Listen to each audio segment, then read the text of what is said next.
Washington University and KETC, St. Louis Educational Television Station, present A Course for Television.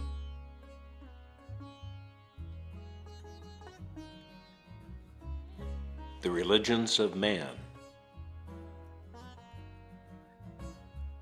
with Dr. Huston Smith.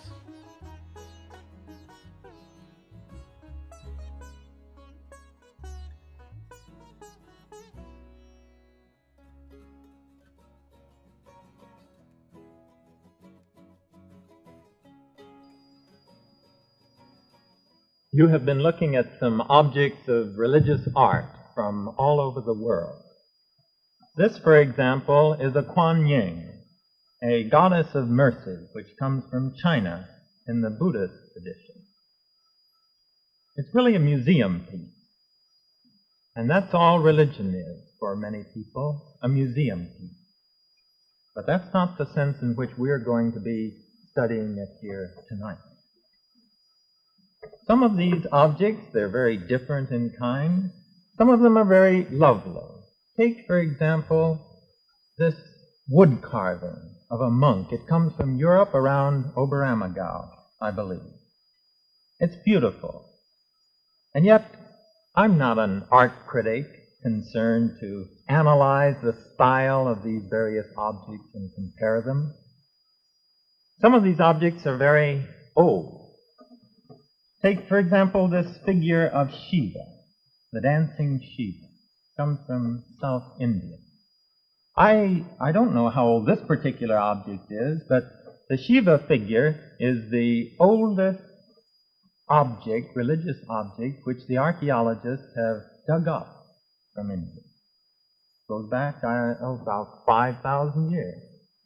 But again, I'm not an antiquarian interested in digging up the past and dusting it off.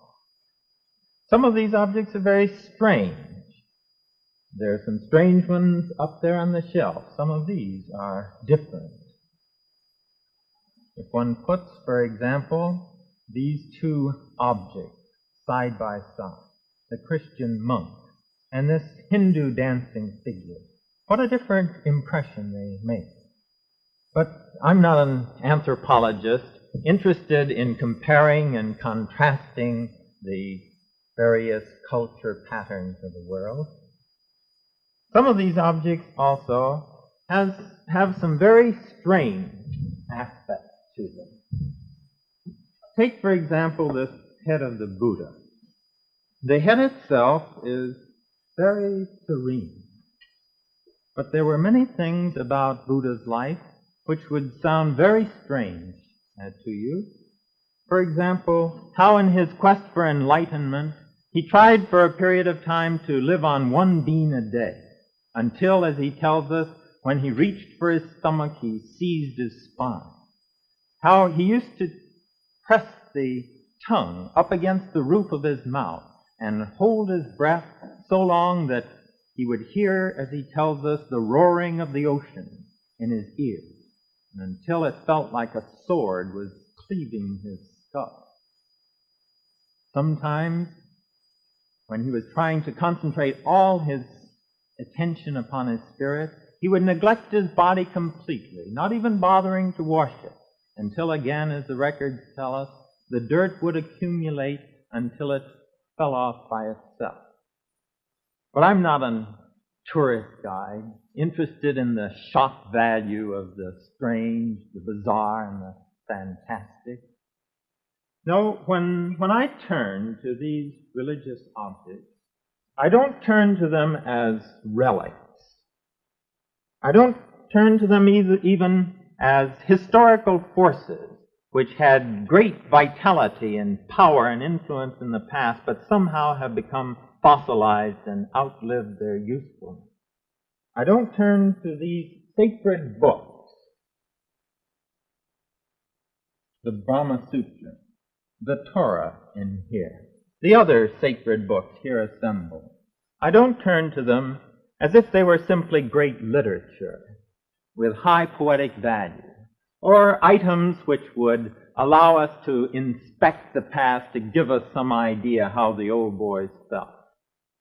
No, When I turn to this religious material, when I turn to the religions of man, it is because I find here the most profound insights and answers which have ever been offered to the basic problems of life, the inescapable problems, the problems that I myself haven't been able to get away from. What, for example? Well, take the problem of suffering. I was just saying, pointing out some strange things about this man, Buddha, but there's another aspect to his life which is the part that really interests me. And this is the part of his life and teachings which speak to every man. Somehow they transcend time and space and go right to the heart of problems which are terribly near home. Buddha said, you can put my whole philosophy, really, in a nutshell. I show you suffering, and I show you the end of suffering. He would say to those who were gathered around him on the dusty roads of India, let me ask you just one question. Are you really as happy as you would like to be, as you think you might be? What about those 6 points, those danger spots in life? What about the trauma of birth, the pathology of sickness, the morbidity of decrepitude and old age when the body begins to fail, the phobia of death? What about those other 2 danger points? When you find yourself trapped with that which you hate and there's no exit, there's nothing you can do about it. Or the other side of the coin, when you find yourself separated from that which you love. How is life going? How will it go when it comes to you in this less friendly guise? If the answer is well enough indeed, then Buddha would say, in effect, to his friends, go your way. I have nothing to say.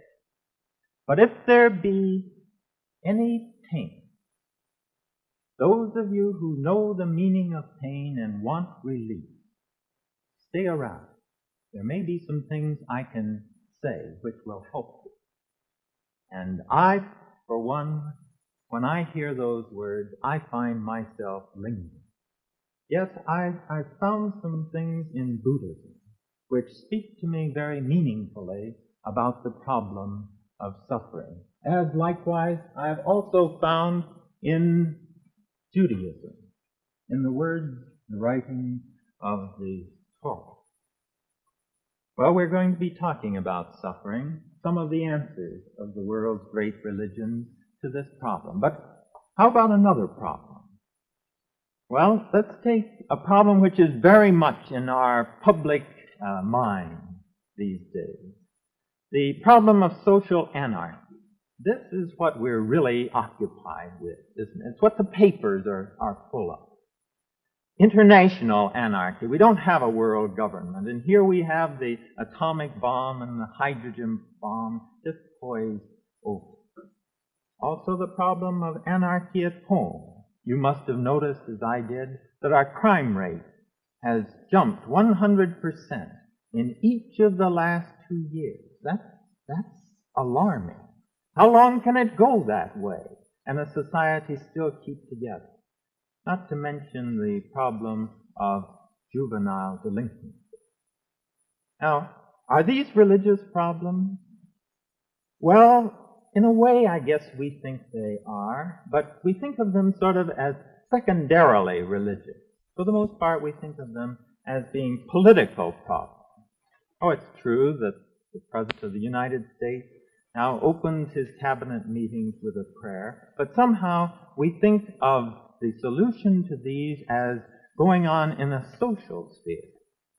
But there are people on the other side of the world who view this very differently, whose rhythm focuses in the social problems of man. How to get along with one another without destroying each other.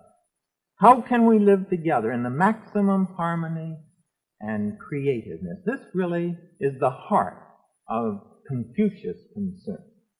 He was a believer in God. He prayed to God. He was a believer in ritual, but it was really the social problem which occupied him. Now, I don't have an object of an image of Confucius here tonight. There aren't any images of Confucius in China. I do have a little pebble that I happened to have picked up when I was at the place of his birth, and I wanted a little memento. It won't look like anything to you, but I wanted a little remembrance of that place. But let's go beyond the man to his teaching. When I first encountered the Analects of Confucius, which contain really the heart of his doctrine, it was one of the most surprising experiences I'd ever had. Because here I knew that this man had influenced a civilization like few other men had ever influenced any civilization before. And yet, the amazing thing was how ordinary he was, how unimpressive. The things that he would say, for example, they seemed so obvious. Saws and old maxims. He reminded me, you know who he reminded me of in our culture? He reminded me a little bit of Bernard Baruch, a senior statesman. But what has Baruch ever said that was really dramatic? The things that he says are always the obvious sorts of things. Have a plan, or prepare for the worst, this kind of statement. And yet, he has worked his way to the senior statesman in our society by general acclaim. Confucius was sort of like that. Now, why? Why this tremendous impact? And it suddenly dawned on me that the reason was that this man had hold of the crucial question, and he refused to be distracted from it. Well, in the weeks ahead, we're going to be looking into what Confucius had to say about the social problem. And we're going to look at what some of the other religions had to say. Again, coming back to Judaism, with the prophets of Israel, those tremendous figures, what they had to say about social justice. Yes, the social problems of our day will come into a kind of religious focus as we proceed in this course. Well, let me mention just one other problem. It's the problem of selfishness. Here's one that we all have with us all the time. Logically speaking, every man ought to count for just one. And I ought to be as concerned tonight about a child that doesn't have food in China as I am about my own child. But I don't feel that way. Let me put it this way. Suppose I were to show you a picture, a group picture, in which you were a member. What face would you look for first? Well, you don't need to tell me. We all search the road to see how we came out in that picture. And yet, we know that this kind of selfishness often works against our true happiness. We find ourselves in our self-concern, standing in our own light, as it were. Well, there are things in these religions, there are things in Christianity which help me with this problem, help me as to how to overcome this to some extent, and how to live with myself, to accept myself even with that part which I am unable to overcome. Christianity has helped me on that problem. Hinduism also has some marvelous things to say on that subject. When we turn then to the religions of man, the basic reason which we will always have before us in this course is that here we find answers. Final answers, maybe, but certainly helpful answers to the deepest and most inescapable problems of human life. Now, there's another reason, however, that makes me interested in this material, and that is that there's power here. There's real power. these religions, they affect nations. They are moving forces, channeling forces in the affairs of nations. We hear of religion as a power that moves mountains. Well, that's true. More than mountains, it moves whole nations. Let's look, for example, at India. Here it is. Everybody knows about India. She's very much in the news today. She doesn't like some of the things we're doing. We don't like some of the things she's doing. But never mind. She's very much there and exercising a tremendous place in world affairs. Now let's look from the nation to a man. This man. Who is he? Well, I don't need to tell him. Tell me. You know him. Everybody knows who this man is. Someone once said, are there any people who, if their pictures were flashed on a screen anywhere in the world, would be recognized? And at this time, when the person was asking that question, he suggested there were three. Charlie Chaplin, Mickey Mouse, and this man, Gandhi. So universally known that they would be recognized everywhere. Here is the man who was the power behind free India. But now let's take it back one step further. If this was the man behind the country in its move for liberation, was there a power behind the man? And I think the answer is yes. And for that power, we need to look at a book. Here it is. The Bhagavad Gita is an awkward name. You will be learning to pronounce it as we go along. Gandhi's secretary once said that Gandhi's life, every moment of it, was a conscious attempt to fulfill the spirit of this book. Well, this is going to be one of the texts that we are reading in this course, and that which was a part of Gandhi will also become a part of you. And I, for my part, will be more proud because there are people in our community who know this great religious classic of another land. Now, we study the religions of the world then, not only because they give us help in our personal problems, the ones we can't get away from. We also study them because they are moving forces in world history. But there's another reason, a final reason, why I turn to this religious material, to the religions of men. And that is because it helps us understand the other peoples of the world. Someone has once asked this question. The historians, 500 years, 1,000 years down the line, when they're writing the record of the 20th century, for what will they remember? Will it be because we were the ones who unlocked the secret of the atomic bomb? Will our century be remembered for the spread of communism during the first half of the century, please? I don't think so. There's something about our century which overshadows the other forces, and in comparison with which the atomic bomb and communism itself will, in the perspective of history, look like mere episodes. The most important thing, I believe, about the 20th century, and that for which we will be remembered, is that this is the first century in which East and West have met each other not merely significantly, but as equals. Now, there have been plenty of meetings in the past on an insignificant and equal basis. There have also been meetings on a momentous basis, but as unequal. But today, for the first time, we find these two halves of the world looking across at one another as equal.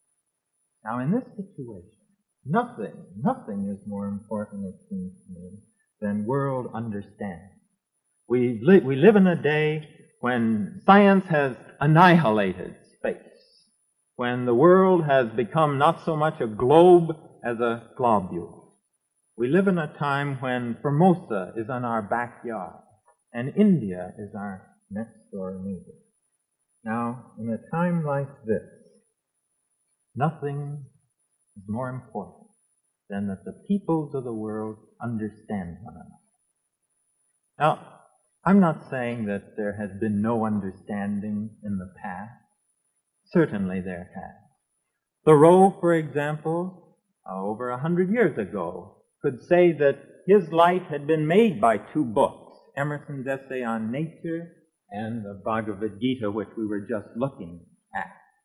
Schopenhauer could say of the Upanishads, one of which we shall also be reading, that in the whole world there is no study so beautiful and so elevating as that of the Upanishads.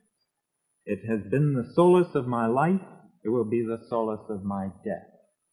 Certainly there have been exchanges in the past, but now today these exchanges are crescendoing. That which was merely a trickle is becoming a torrent of interchange. That which was only a whisper is now becoming a roar. Our very lives now are closely interlocked with the lives of other men. The daily paper carries an account of stories from 26 countries in the world. Some of the interrelations between the people are of a very trivial nature. You know, for example, Cracker Jack. Everybody knows about Cracker Jack. My children like to pull out little favors, whistles, and the like. Last summer, do you know what one of my girls pulled out from a Cracker Jack box? Here it is. Let's see if we can see it. You see it? It's a choral reproduction of Shiva. This is Shiva, the image that we were just looking at. Well, Cracker Jack, it's trivial, it's a humorous symbol of the West, and yet Cracker Jack and Shiva, the kind of symbol of our time.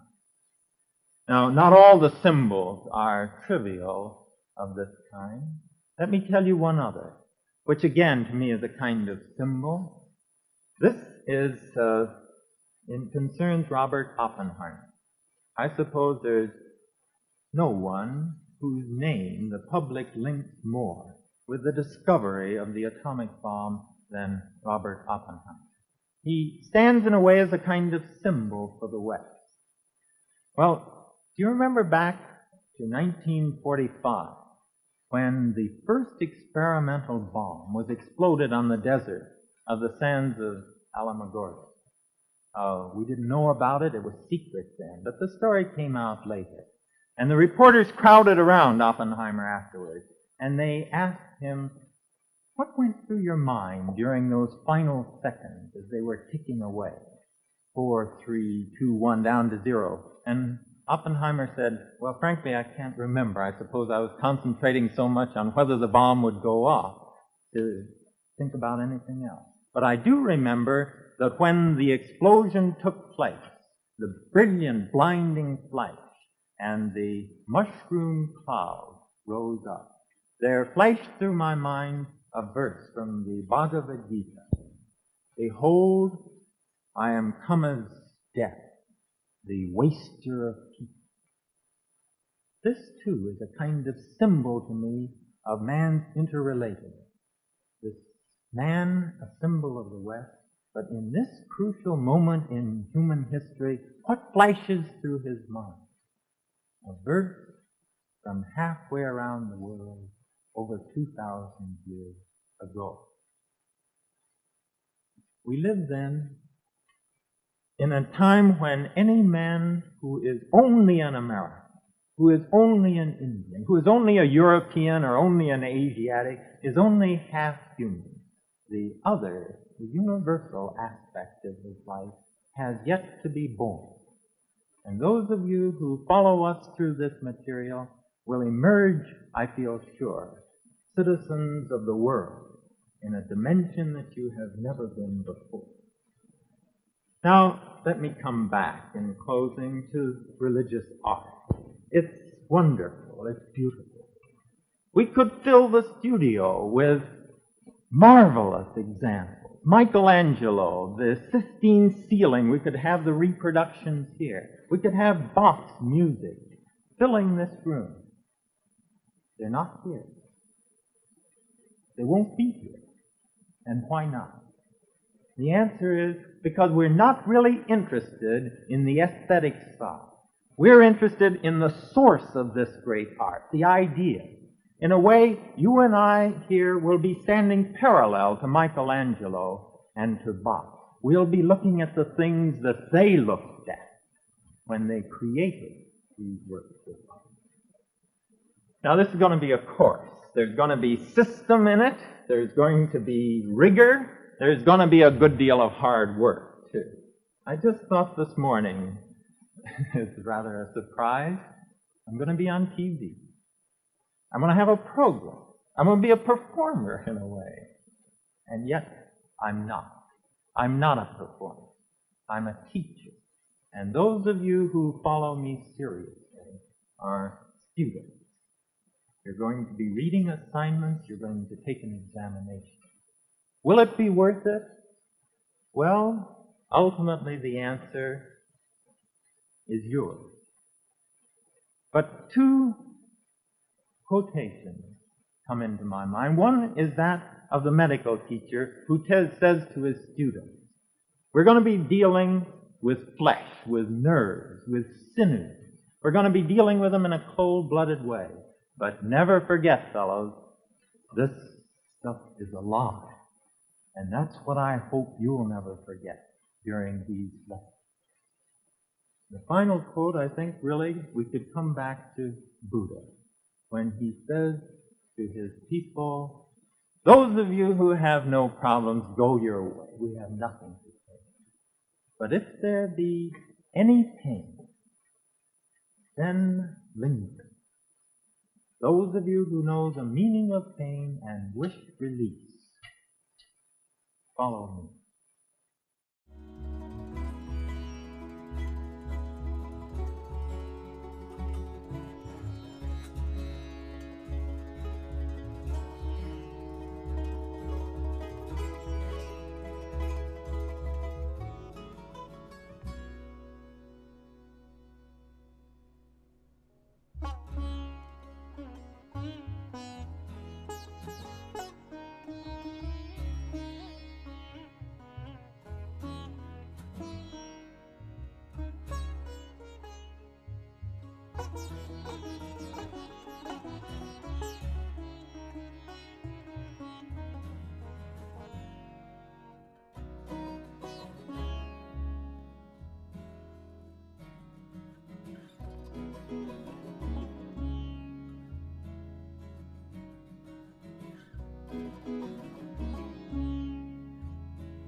The Religions of Man is produced by Washington University and KETC, the St. Louis Educational Television and Production Center.